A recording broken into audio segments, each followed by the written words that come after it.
In a place known for its glitz and glamour, where bright lights sparkle on the silver screen, there exists a darker side to fame. From renowned celebrities to rising stars, no one is immune to the devastating effects of alcohol. However, this is not just a gossip fest. We are here to shed light on the impact of addiction and the rise and fall of these celebrities. Here are the 10 worst alcoholics in Hollywood history. Number 10, Oliver Reed. Oliver Reed had a commanding presence on screen and captivated audiences with his portrayals of numerous notorious villains. He was well known for his striking blue eyes, facial scars from a drunken bar brawl, and exceptional acting skills. Unfortunately, his battle with alcoholism often overshadowed his extraordinary talent. According to Ridley Scott and others, Reed became widely recognized for his roles in 120 films, including Gladiator, Treasure Island, Oliver Twist, and the Three Musketeers trilogy. Tragically, after completing his work on Gladiator, he passed away following a drinking challenge with Royal Navy sailors at a pub in Malta. Ridley Scott personally selected Reed for the iconic role of Proximo, Gladiator, but only on the condition that he abstained from alcohol during filming. However, his close friend Sir Christopher Lee recalled that after consuming 8 drinks, Reed would transform into a monstrous figure, a painful sight to witness. At the age of 35, Reed got into an altercation at a nightclub and left with a contemptuous remark. Seeking revenge, the men followed him into the restroom and attacked him with broken bottles. As a result, he sustained severe wounds, requiring 63 stitches to mend deep gouges on the side of his face, leaving him with permanent scars. Initially, he feared his film career was over. Not having emptied every pub of its drinks and not having slept with every woman on the planet. Number 9. Errol Flynn. The epitome of charm and masculinity, Errol Flynn left a lasting legacy as the iconic swashbuckler in films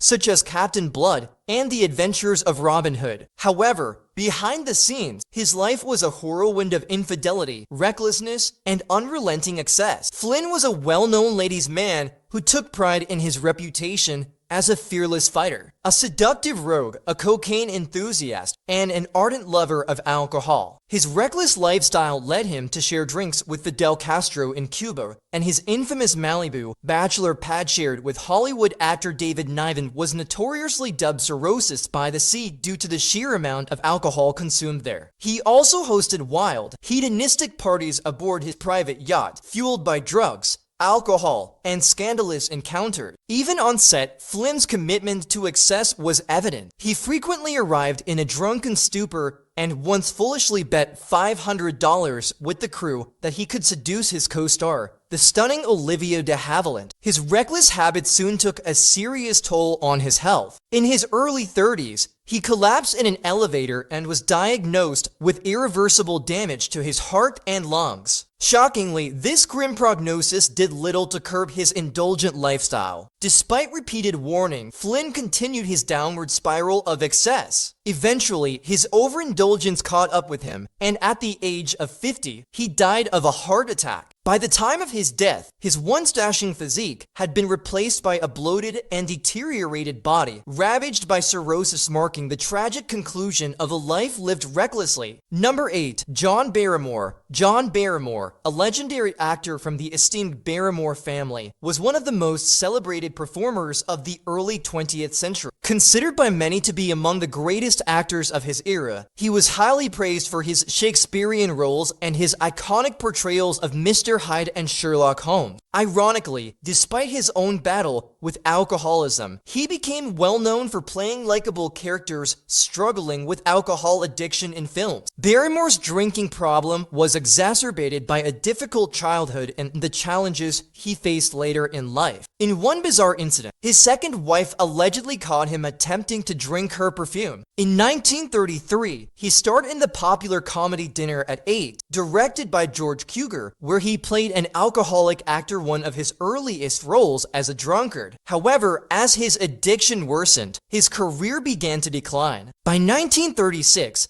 Alcohol had severely affected his memory, forcing him to rely on cue cards to deliver his lines. His trembling hands and deteriorating health mirrored the very characters he portrayed, men who succumbed to a life of drinking and vice. By 1942, at the age of 60, Barrymore was suffering from chronic edema, kidney failure, and cirrhosis. His body eventually gave out, and he passed away shortly thereafter. According to legend, Barrymore's close circle of drinking companions, including David Niven, John Huston, and Humphrey Bogart, decided to pull off a gruesome practical joke after his death. The story goes that they borrowed Barrymore's lifeless body and transported it to the home of their mutual friend, actor Errol Flynn. They positioned his corpse in a chair, drink in hand, facing the entrance. When Flynn arrived home and turned on the lights, he was horrified to see his deceased mentor staring directly at him. Overcome with shock, Flynn allegedly ran through the house screaming like a frightened child. His friends eventually found him, calmed him down, and gathered around Barrymore's body to share a few drinks before returning it before dawn. While the truth of this infamous tale remains uncertain, given the excessive drinking habits of Barrymore's circle, it certainly seems plausible. Number 7. W.C. Fields William Claude Dukenfield. W.C. Fields, born William Claude Dukenfield, was one of America's greatest comedians, renowned for his sardonic wit, impeccable timing, and distinctively gruff demeanor. He became especially famous for his unusual nasal voice, aloof personality, and well-documented love of alcohol. Fields skillfully merged his real-life persona with his on-screen characters, creating a comedic legacy that remains unmatched. Despite achieving fame in his mid-50s, Fields' severe alcoholism nearly ended both his career and his life prematurely. Reports suggest he consumed more than 2 quarts of gin daily, leading to serious health complications, including delirium tremens, or condition caused by alcohol withdrawal that can trigger tremors and hallucinations. His addiction made completing his work increasingly difficult, and after barely making it through films such as Poppy 1936 and The Big Broadcast of 1938, Paramount Pictures ultimately let him go. Even as he continued battling alcoholism, Fields found renewed success on radio. In 1937, he became a regular on the hit program The Chase and Sanborn Hour, featuring ventriloquist Edgar Bergen and his wooden sidekick, Charlie McCarthy. Fields' comedic banter with McCarthy became legendary, and he found comfort in the comparatively easy nature of radio broadcasting. This success helped him maintain his celebrity status, allowing him to eventually return to film as his health gradually improved. Fields spent the last 22 months of his life at the Las Encinas Sanatorium in Pasadena, California. Then on Christmas Day in 1946, a holiday, he famously claimed to despise he suffered a severe gastric hemorrhage and passed away at the age of 66. Though his struggles with alcoholism serve as a cautionary tale about the darker side of fame, W.C. Fields remains one of Hollywood's greatest comedic geniuses, leaving behind a legacy of humor that continues to inspire generations. Number 6. Richard Burton, a dynamic actor with a commanding baritone voice and a passionate relationship with Elizabeth Taylor. Richard Burton was a formidable force in the world of theatrics. Hailed as a worthy successor to the great Laurence Olivier, his genius is evident in his outstanding performances, including his Oscar-nominated portrayal in Who's Afraid of Virginia Woolf. However, as the saying goes, old habits die hard. Burton admitted that he began drinking at just 12 years old, and at his lowest moments, he succumbed to the lure of consuming up to 3 bottles of vodka per day. His excessive indulgence became evident while filming The Klansman,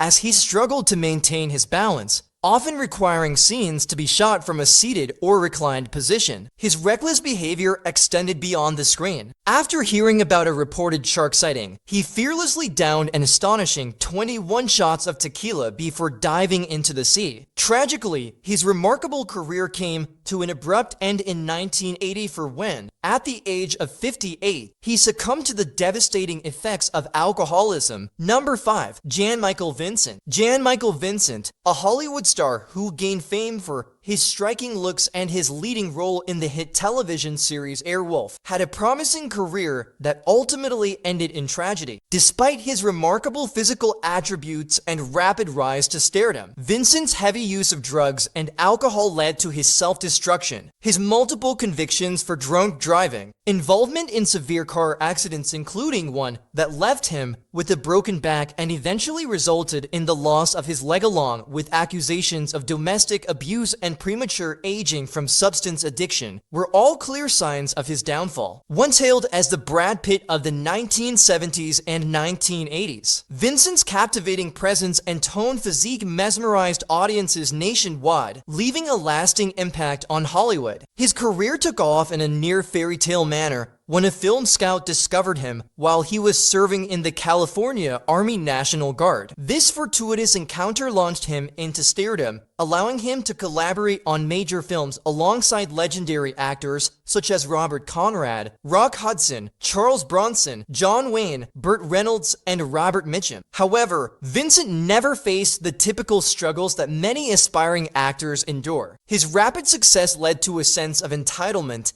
and an inability to cope with the pressures of fame. At the peak of his career, he became the highest paid television actor of his time for his role in Airwolf, setting a record-breaking salary. Unfortunately, his immense wealth only fueled his self-destructive habits, enabling his severe addictions to cocaine and alcohol. During the second and third seasons of Airwolf, Vincent's substance abuse became increasingly apparent, leading to production delays, cost overruns, and ultimately, the premature cancellation of the show. His decline continued as he fell from being an A-list Hollywood star to an unemployed actor, relegated to low-budget B-movies. In 1996, Vincent was involved in a near-fatal car accident that left him with a broken neck. It was later revealed that he had been extremely intoxicated at the time, exposing the severity of his drinking problem. His long battle with addiction ultimately claimed his life, and in 2019, at the age of 74, Jan-Michael Vincent died of a heart attack, marking the tragic end of a once promising career consumed by personal struggles and self-destruction. Number 4. Humphrey Bogart. Humphrey Bogart is widely regarded as one of the greatest male actors in American film history. His extraordinary talent and charm earned him the respect of both audiences and fellow actors, leading to multiple Academy Award nominations for his iconic performances in timeless classics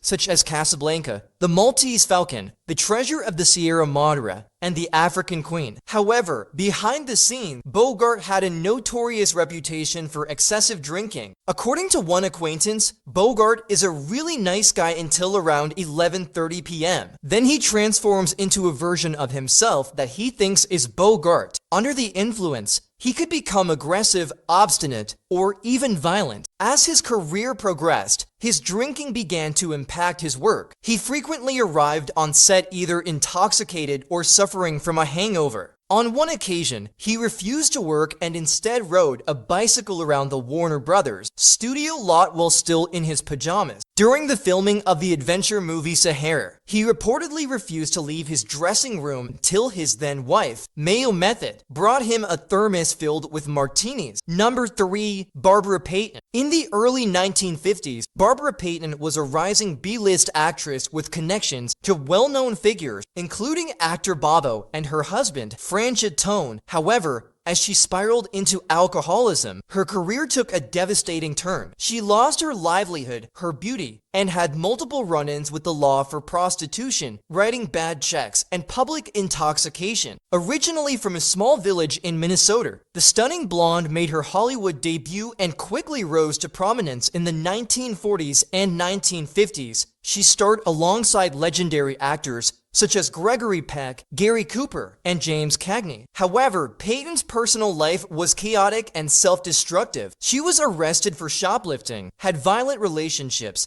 engaged in multiple affairs, and frequently found herself in conflict with the law. Her struggle with alcohol worsened throughout the 1960s, yet she found a troubling sense of stability in her addiction. Her reckless behavior led to the loss of custody of her son, which only deepened her downward spiral. In 1962, she was charged with public intoxication after being found asleep at a bus stop on Sunset Boulevard, wearing only a bathing suit and a coat. Later that year, she was arrested for disorderly conduct while heavily intoxicated at a rowdy afternoon party. As her problems escalated, she spent countless nights in bars and pubs, unable to reclaim control over her life. Tragically, Barbara Payton was found dead at the age of 39 due to liver and heart failure. Her once promising Hollywood career came to a heartbreaking end, and her appearance had changed so drastically that she was barely recognizable. Number 2. Peter O'Toole. Peter O'Toole appeared to have an unblemished record on screen,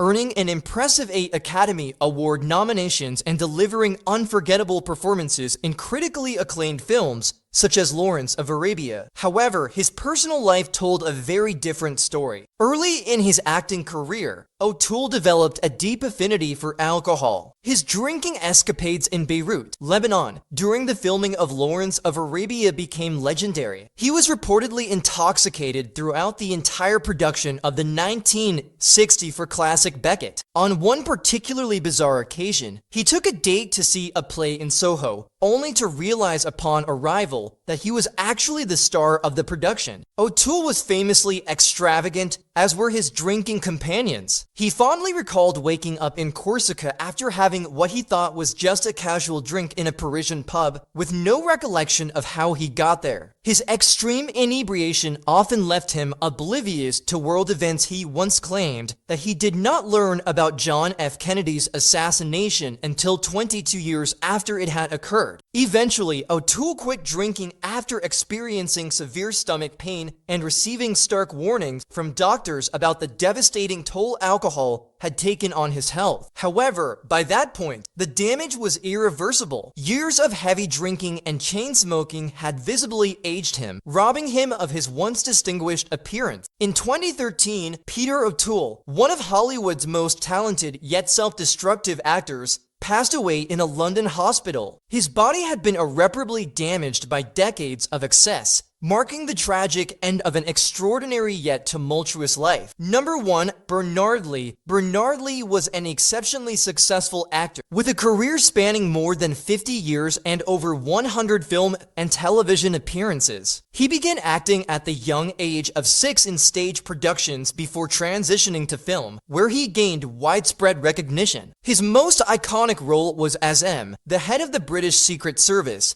in 11 James Bond films. However, behind the scenes, Lee's personal life was marred by tragedy, the devastating loss of his beloved wife in a house fire. A violent mugging and unresolved financial struggles plunged him into deep depression and alcoholism. His addiction became so severe that, while filming the Edgar Wallace television series, he was reportedly confined to his dressing room during breaks to prevent him from drinking. Despite these precautions, Lee allegedly found ways to continue his habit, going as far as hiring someone to pass a straw through the keyhole he could discreetly consume alcohol. His reputation as a heavy drinker was so legendary that even Richard Burton, himself infamous for his drinking, once admitted that he could not match Lee's tolerance after being out-drunk by him. At the age of 73, Bernard Lee passed away from stomach cancer, a condition likely exacerbated by years of excessive alcohol consumption. And that brings us to the end of our journey into the darker side of Hollywood history. The stories of these individuals serve as stark reminders of the perils of fame and addiction. If you or someone you know is struggling with addiction, remember you are not alone. There is help, there is hope, and there is a path to recovery. That's all for today. Thank you for watching, and I'll see you in the next video.